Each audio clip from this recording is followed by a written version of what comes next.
Welcome to the deep dive. Today we're tackling something huge, really fundamental to how business works now. It's all about data.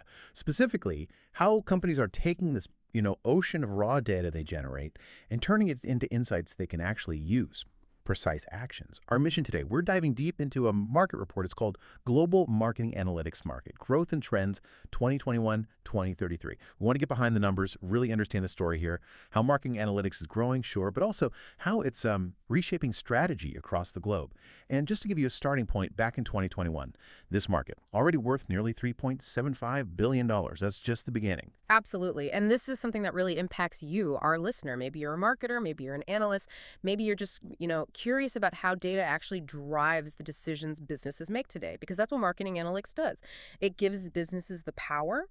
It lets them use all this data, website clicks, CRM info, social media buzz, everything to make decisions based on facts, not just hunches, track performance meticulously, get really deep insights into customers. It's basically the engine for smart strategy now, moving past guesswork. Okay, let's unpack the big numbers then, because they really do show, well, explosive growth. So 2021, we said $3,749.5 million, roughly. But look at it, the projection for 2025 is nearly double that, $6,671.3 million. Yeah. And then it just skyrockets. By 2033, we're looking at $21,119.6 million. That growth rate, the CAGR, is 15.494%. That's sustained strong growth over a decade. And what's really key here, I think, is that this isn't just about money changing hands. It signifies a huge shift, a fundamental change globally in how companies approach marketing. We're moving away from, just intuition. It's becoming more scientific. Every marketing action, every dollar spent needs to have a measurable impact, a digital trail. It's not just about getting bigger budgets. It's about getting smarter, more precise, driving towards real accountability for marketing spend. That's the transformation these numbers reflect. Right. So it's a global phenomenon, this massive growth. But where's the sort of center of gravity right now, and which places are set to grow fastest? Let's start with North America. It's still the big leader, the powerhouse, right? The numbers back that up. In 2021, revenue was $1,567.29 million. That's expected to climb to $2,745.24 million by 2025. And look out to 2033, a huge $8,426.72 million. The CGR there is 15.05%, still very strong. Exactly. And within North America, the U.S. obviously dominates in sheer size. Started at $1,299.28 million in 2021, and the forecast is $6,895.59 million by 2033. But here's something interesting. Canada. Smaller market, yes, but its growth rate is actually faster than the U.S. We're talking a 15.919% CAGR, from $152 million in 2021 up to nearly $900 million by 2033. And Mexico is showing steady growth too, around 15.26% CAGR. That is interesting about Canada outpacing the U.S. in growth rate. Why do you think that is? Is it specific industries jumping on board faster, or maybe quicker adoption of newer tech? That's a great question. It could be a few things. Sometimes in a really mature market like the US, the growth, while large, is more incremental. In Canada, you might have, say, more mid-sized companies making a faster, more complete leap to digital transformation and advanced analytics all at once. Maybe a quicker uptake of cloud solutions, which makes it easier for different sized businesses to get involved. It just shows there are dynamics even within a region like North America. It's not monolithic. Good point. Okay, so from North America, let's hop across to Europe, also a major player, right? Valued at $806.141 million back in 2021. And the projection for 2033 is $4,287.28 million. That's a CAGR of just over 15%. What strikes me about Europe is the diversity. Lots of different countries contributing significantly. Absolutely. And managing that diversity, across different languages, regulations, market maturities, that's its own challenge, but the growth is definitely there. How does that break down? Well, you've got the UK showing solid growth, about 15.4% CAGR, going from roughly $110 million to over $600 million by 2033. Germany is a really big one, strong CAGR too, nearly 16%. That's $152 million up to about $875 million. France is also growing strongly, from $127 million to $643 million projected. And it's not just the big three. You see consistent growth across the board. Italy, Russia, Spain. Spain's projected to go from about $63 million to $346 million. Then you have Sweden, Denmark, Switzerland, Luxembourg, all showing healthy CAGRs, mostly in that 13 to 15% range. It really shows a widespread adoption of data-driven approaches across very different European economies. Okay, so established players growing strong.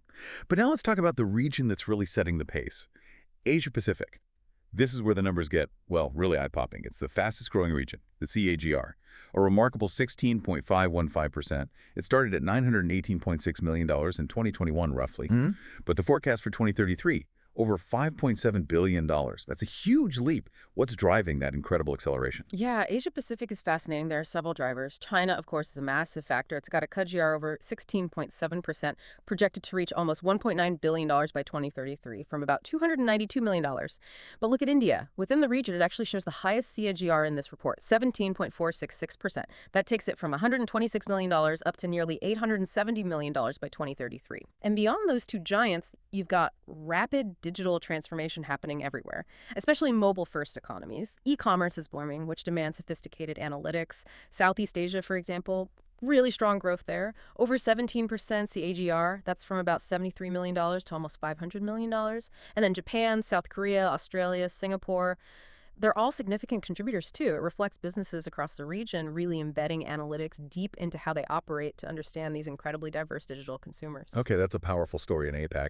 Let's move now to South America, also showing really solid momentum, right? It's CAGR of 15.822%, growing from around $229 million in 2021 to projected $1.3 billion by 2033. That's right. And within South America, Brazil is the clear leader. It's projected to grow from about $86 million to nearly $500 million by 2033. Argentina is also showing strong momentum. Its KGR is over 16.5%. And you see other countries like Colombia, Peru, and Chile making significant strides too. Chile, for instance, jumps from under $20 million to over $117 million. It really points to a broad adoption curve as digital engagement grows across the continent. They're not just getting online, they're figuring out how to use the data. Right, optimizing that digital presence. Mhm. Okay, so that brings us to our final region, the Middle East and Africa. These regions might be starting from a different point, but the report shows emerging potential. Yeah. Yeah. Definitely emerging potential. Let's break it down. The Middle East is showing strong growth projections from about $150 million in 2021 up to nearly $870 million by 2033. That's a KGR of around 15.7%. Countries like Saudi Arabia, Turkey, and the UAE are really driving this. The UAE in particular has a high TGR over 16.4%, growing from roughly $25 million to $155 million. Then there's Africa. It starts from a smaller base, about $79 million in 2021, but it's expected to reach over $450 million by 2033. What's fueling that is rising digital adoption, huge mobile penetration increases, and growing consumer markets. South Africa and Nigeria are highlighted as key contributors there. It just underscores that even in economies where digital infrastructure is still developing, the value of data insights is understood. It's becoming critical everywhere. Okay, we've covered a lot of ground, a lot of numbers, region by region. So let's pull back. What's the big takeaway from all this for you listening right now? What does this global picture really mean? Well, the clearest message, I think, is that marketing analytics isn't just important anymore. It's essential. It's table stakes. The sheer amount of projected investment we've talked about, it shows this isn't a trend. It's a fundamental shift in how business operates globally. Companies aren't just experimenting, they are embedding this deep into their strategy. Why? Because it offers a path to what you might call marketing precision. It's about understanding consumer behavior at a granular level. It's about relentlessly optimizing campaigns, cutting waste, and ultimately it's about driving measurable ROI, proving the value of marketing spend. So all these billions, all these high CGRs, they signal a worldwide commitment to getting marketing right using data. Hyper-personalization prediction, that's a goal. Marketing precision, that really captures it.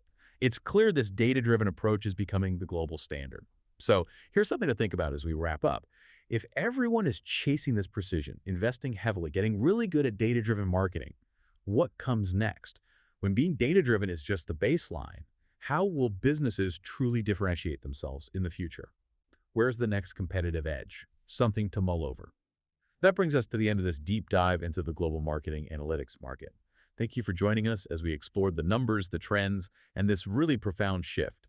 We hope you keep exploring these topics and stay informed. Welcome to the Deep Dive.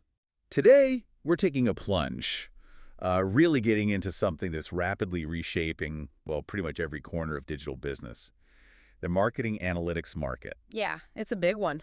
It really is. Yeah. And, it's no secret that data is currency these days, but just having data isn't enough. Right. You need a compass. Exactly. Raw data is just noise otherwise. And that's where marketing analytics comes in. It's not just guiding marketers. It feels like it's revealing these hidden currents of customer behavior, turning all that noise into actionable foresight. Yeah. Stuff that directly impacts the bottom line. It's the difference between guessing and knowing, truly knowing. Precisely. So what exactly is fueling this market's, well, impressive momentum. What challenges are maybe lurking out there that might hold it back? And what's coming next? The innovations. Right? What innovations are on the horizon reshaping its future? That's what we want to break down for you in this deep dive. Okay, so let's unpack this a bit. Let's dive right into what's really propelling this market forward. What are those fundamental forces fueling the growth right now? Where should we start? Well, the first powerful force, and this one feels almost universal now, is just the rise of data-driven decision-making. I mean, businesses today are simply inundated, just flooded with customer and campaign data. Oh, completely. And the ability to actually interpret this data effectively, that's completely transforming how marketing decisions get made. Yeah, it's a huge shift. And with competition growing everywhere, marketing analytics isn't really a luxury anymore, is it? It feels like a necessity. Absolutely not a luxury. It's table stakes now. It's all about unlocking those valuable insights to, enhance targeting, personalized experiences, and really optimize campaign performance. Exactly. And, what's fascinating here isn't just the sheer volume of data, though that's part of it. It's the profound shift in how decisions are actually made. Right. Without robust analytics, that overwhelming volume, well, it stays overwhelming. Effective interpretation is absolutely central to crafting a coherent strategy. Why central? Because it allows brands to move beyond just like vanity metrics to truly understand causality. Yeah. When you interpret data well, you're not just seeing what happened, but why it happened. The why. And the why is the only way to build a strategy that's resilient and proactive, not just constantly reacting. That's a really crucial distinction, the why. Yeah. And building on that, it's not just the volume of data, but also, like you said, the explosion of channels it's coming from. Oh, yeah, everywhere. I mean, think about the massive expansion of digital channels. You've got social media platforms, mobile apps, email campaigns, e-commerce. Organizations are gathering just an unprecedented diversity of consumer data from all these different touch points. Doesn't that make the analytics challenge incredibly complex? It absolutely does. And that's precisely where these marketing analytics tools become indispensable. They're literally built to process this complexity. How so? They help make sense of user behavior patterns across these wildly different channels. They help evaluate channel performance, even assess content effectiveness, but in a unified way. Unified. Yeah, creating a cohesive picture from what would otherwise just be a chaotic jumble of, separate data sources. Okay, that makes sense. And beyond just the data and the channels, there's this other shift. It feels fundamental. It's how marketing teams are judged.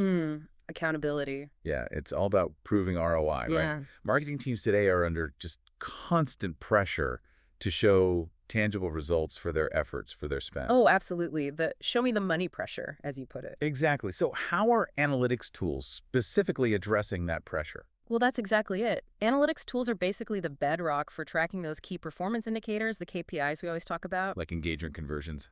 Right. Engagement rates, conversions, customer acquisition, costs of the metrics that matter to the business. Yeah. This measurable transparency, it empowers companies to fine-tune their strategies and, crucially, their spending, often in real time. Real time is key. It really helps them make every single marketing dollar count. It ensures investments are directed where they actually generate the most impact. So, no more spray and pray marketing. Right. It's about precision. Precision-guided investment, exactly. So we've talked about what's pushing the market forward, the drivers. But, it's never all smooth sailing, is it? Every powerful trend seems to have its counterforces. Always hurdle. What are some of the biggest roadblocks you're seeing? The things holding back marketing analytics? Yeah. Here's where it gets really interesting, maybe, as we shift focus to the restraints. Okay. One major hurdle, and this sounds like a persistent technical headache, is data integration. Ah, yes. The big one. Marketing data comes from so many different platforms, right? You've got your CRMs, holding customer interactions, then ad networks, email tools, social media analytics. Unifying all of this for a truly holistic view, that can often feel like a technical nightmare. You've absolutely hit on a critical point there. And the consequences of poor data integration, they're significant. Like what?